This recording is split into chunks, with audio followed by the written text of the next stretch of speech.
When they got to Iconium they went, as they always did, to the meeting place of the Jews and gave their message. The message convinced both Jews and non-Jews, and not just a few, either. But the unbelieving Jews worked up a whispering campaign against Paul and Barnabas, sowing mistrust and suspicion in the minds of the people in the street. The two apostles were there a long time, speaking freely, openly, and confidently as they presented the clear evidence of God's gifts, God corroborating their work with miracles and wonders. But then there was a split in public opinion, some siding with the Jews, some with the apostles. One day, learning that both the Jews and non-Jews had been organized by their leaders to beat them up, they escaped as best they could to the next towns, Lyconia, Lystra, Derbe, and that neighborhood, but then were right back at it again, getting out the message. Gods or men? There was a man in Lystra who couldn't walk.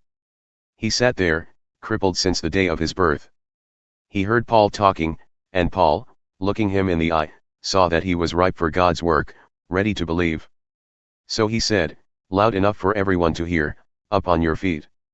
The man was up in a flash, jumped up and walked around as if he'd been walking all his life. When the crowd saw what Paul had done, they went wild, calling out in their Lyconian dialect, "The gods have come down. These men are gods." They called Barnabas Zeus and Paul Hermes, since Paul did most of the speaking. The priest of the local Zeus shrine got up a parade, bulls and banners, and people lined right up to the gates, ready for the ritual of sacrifice. When Barnabas and Paul finally realized what was going on, they stopped them. Waving their arms, they interrupted the parade, calling out, "What do you think you're doing? We're not gods. We are men just like you, and we're here to bring you the message, to persuade you to abandon these silly god superstitions and embrace God Himself, the living God. We don't make God, He makes us, and all of this, sky, earth, sea, and everything in them. In the generations before us, God let all the different nations go their own way. But even then He didn't leave them without a clue, for He made a good creation, poured down rain and gave bumper crops.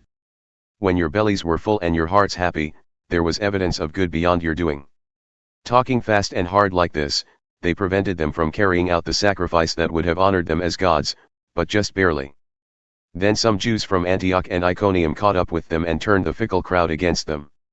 They beat Paul unconscious, dragged him outside the town and left him for dead. But as the disciples gathered around him, he came to and got up. He went back into town and the next day left with Barnabas for Derbe.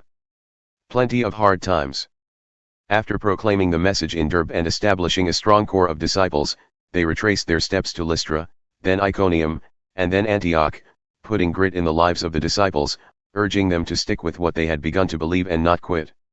Making it clear to them that it wouldn't be easy, anyone signing up for the kingdom of God has to go through plenty of hard times. Paul and Barnabas handpicked leaders in each church. After praying, their prayers intensified by fasting, they presented these new leaders to the master to whom they had entrusted their lives. Working their way back through Pisidia, they came to Pamphylia and preached in Perga.